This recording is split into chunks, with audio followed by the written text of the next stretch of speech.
The American Dream. The American Dream is about freedom for all, no matter color, religion, or birthplace. It's also the place to chase your dreams, especially the dreams of becoming rich and famous. The immigrants hope to find better living conditions and to find a better life. It is individual from person to person how to view the American dream. Because of American politics, everybody are individual are responsible for their own future and wealth. The Civil War. Abraham Lincoln was elected as president in 1860.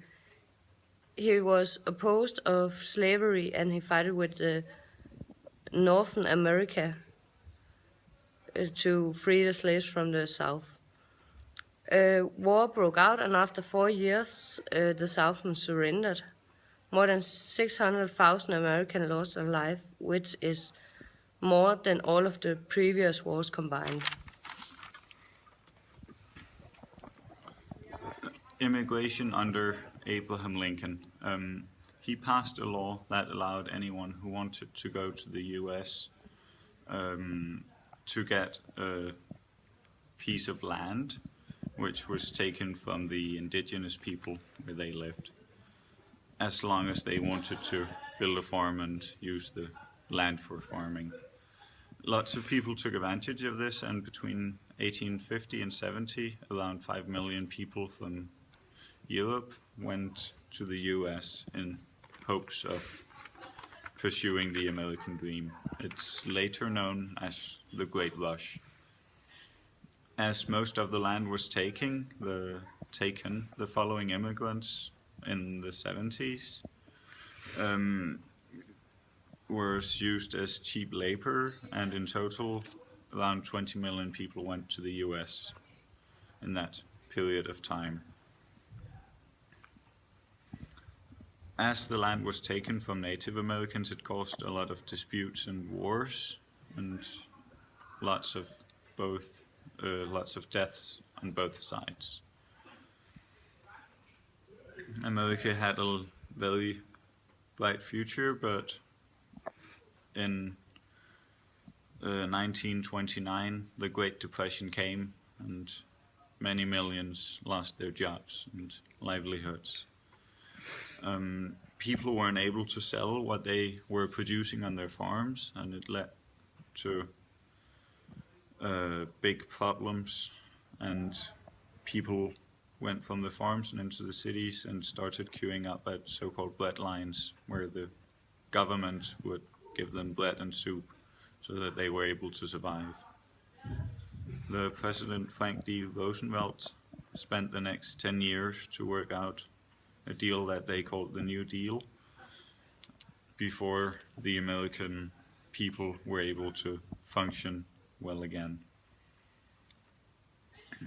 This was right at the start of the Second World War, where the American people started to produce a lot and sell a lot to Europe, as they were in need of almost anything. America were neutral during the Second World War, but after the Japanese attacked Pearl Harbor, which was a big naval base, America was more or less forced into Second World War and forced to help the European nations. So the American went and liberated Europe and took revenge on Japan by bombing Nagasaki and Hiroshima. The Cold War. World War II was followed by the Cold War.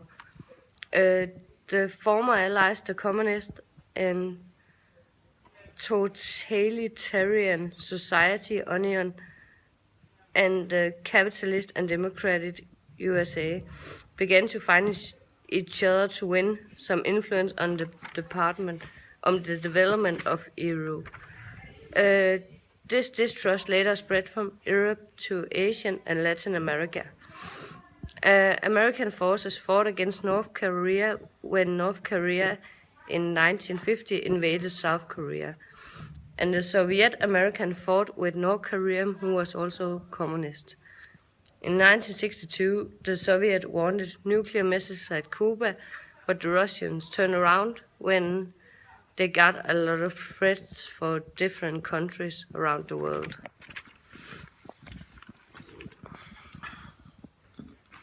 Even though slavery was abolished many years previous, there was still a huge problem after Second World War and during the Cold War with racism in the US. A big problem was that the South, who were still Confederate and in favor of slavery, many still saw the blacks as a way of cheap labor and viewed them as lower human beings. Some even went as far as to join the KKK, which was a very racist group in favor of killing and torturing black residents in the US. At that time, after the Cold War, there was about 24